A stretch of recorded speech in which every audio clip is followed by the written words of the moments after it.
ദൈവത്തിന് കണ്ണും മൂക്കൊന്നില്ല. ഇത് നമ്മൾ ഒരുപാട് കേട്ടിട്ടുള്ളൊരു ഡയലോഗാണ്. പക്ഷേ സ്വന്തം മക്കള് തങ്ങളെ മറന്ന് തങ്ങളുടെ ഇഷ്ടപ്പെട്ട ഒരാളുടെ കൂടെ ഇറങ്ങിത്തിരിക്കുമ്പോൾ അവർക്ക് ഈ ഒരു ഡയലോഗ് പെട്ടെന്ന് ഉൾക്കൊള്ളാൻ സാധിച്ചെന്ന് വരില്ല.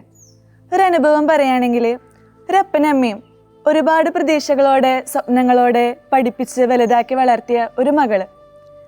പക്ഷെ പഠനത്തിൻ്റെ ഒരു കാലഘട്ടത്തിൽ അവൾക്ക് ഇഷ്ടപ്പെട്ട ഒരാളുണ്ടായിരുന്നു, തന്നെ സ്നേഹിക്കുന്നുവെന്ന് അവൾ വിചാരിച്ച ഒരാൾ. ഒരു ദിവസം അപ്പനോടും അമ്മോടും ഒരു വാക്ക് പോലും പറയാതെ ഒരു രാത്രിയിൽ അവൾ ആളുടെ കൂടെ ഒളിച്ചോടിപ്പോയി.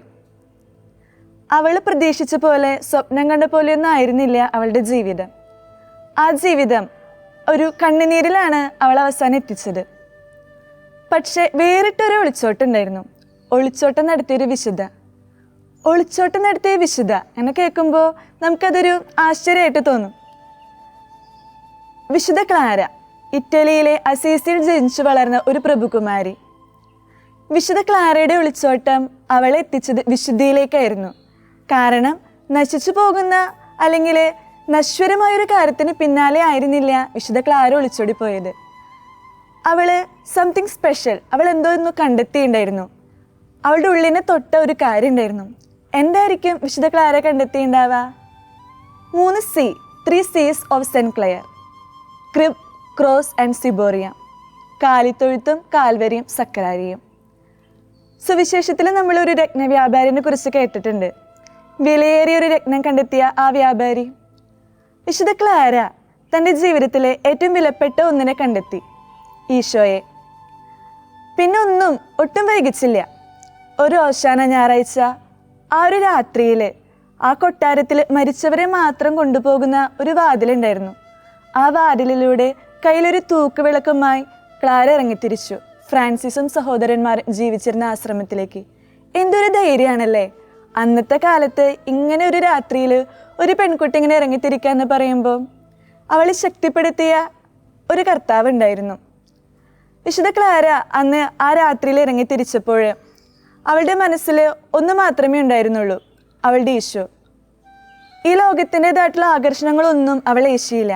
അവൾ സ്വന്തമാക്കാൻ ആഗ്രഹിച്ച ഒരുപാട് പ്രഭുകുമാരന്മാരും ആ നാട്ടിലുണ്ടായിരുന്നു. അവളുടെ സ്വർണ്ണവർണ്ണമായ മുടിയും സൗന്ദര്യവും അല്ല. പക്ഷേ അവരിനേക്കാളൊക്കെ ഉപരിയായിട്ട് ഈശോ അവളുടെ ഹൃദയത്തെ തൊട്ടു.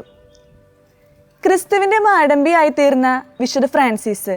ശരിക്കും വിശുദ്ധ ഫ്രാൻസിസ് ആ നാട്ടിലെ നല്ലൊരു പ്രശസ്തിയും അതൊക്കെ നേടിയെടുക്കാൻ വേണ്ടിയിട്ട് ഒരു മാടമ്പിയാകാൻ ആഗ്രഹിച്ചവനായിരുന്നു. പക്ഷേ ക്രിസ്തുവിനെ തൊട്ടപ്പോൾ വിശുദ്ധ ഫ്രാൻസിസ് മെത്രാൻ്റെ അരമനയിൽ വെച്ച് ഇട്ടിരുന്ന ആ ഉടുവസ്ത്രം പോലും ഉരിഞ്ഞു മാറ്റി സ്വർഗസ്ഥനായ പിതാവാണ് എൻ്റെ അപ്പനെന്ന് പറഞ്ഞ് ഈശോയുടെ പിന്നാലെ ഇറങ്ങിത്തിരിച്ചപ്പോൾ ആ ഫ്രാൻസിസ് 2ാം ക്രിസ്തുവായിട്ട് മാറി. ഫ്രാൻസിസിൽ വന്ന ഈ മാറ്റം വിശുദ്ധ ക്ലാരയും ഒരുപാട് സ്വാധീനിച്ചു. വിശുദ്ധ ക്ലാര ഒരു റൈറ്റ് ഡിസിഷൻ എടുത്തു. അവളുടെ ജീവിതത്തിലൊരു ടേണിംഗ് പോയിന്റ് ആയിരുന്നു അത്. എനിക്കും ഫ്രാൻസിസിനെ പോലെ കുറച്ചും കൂടി ആഴത്തിൽ, കുറച്ചും കൂടി തീഷ്ണതയോടെ ഈശോനെ പിൻചെല്ലണം. പ്രിയമുള്ളവർ, നമ്മുടെ ജീവിതത്തിലും ഒരു പക്ഷേ ഈ ലോകത്തിൻ്റെതായിട്ടുള്ള എന്തെങ്കിലുമൊക്കെ കാര്യങ്ങൾ നമ്മുടെ മനസ്സിലും കുടുങ്ങിക്കിടക്കണ്ടോ? പക്ഷേ ദൈവത്തിലേക്കുള്ളൊരു നോട്ടം, അതാണ് നമ്മുടെ ജീവിതത്തിലെ ഏറ്റവും പ്രധാനപ്പെട്ടത്. കാരണം ഈ ലോകത്തിൽ ഒരുപാട് കാര്യങ്ങൾ നമുക്ക് സന്തോഷം തരുന്നുണ്ട്. നമ്മൾ സന്തോഷവും സമാധാനമൊക്കെ ജീവിതത്തിൽ ആഗ്രഹിക്കുന്നവരാണ്. ഫ്രണ്ട്സിൻ്റെ കൂടെ ഒരു ട്രിപ്പ് പോവുക, നല്ലൊരു ഫുഡ് കഴിക്കുക, ഇതൊക്കെ നമുക്കൊരു സന്തോഷം തരുന്നതാണ്. പക്ഷെ ഇത് എത്ര നാൾ ലാസ്റ്റ് ചെയ്യുന്നുണ്ട്? ഏറിപ്പോയ ഒരു ദിവസം, അല്ലെങ്കിൽ ഒരാഴ്ച, അല്ലെങ്കിൽ ഒരു മാസം, അത്രയൊക്കെയല്ലേ ഉള്ളൂ.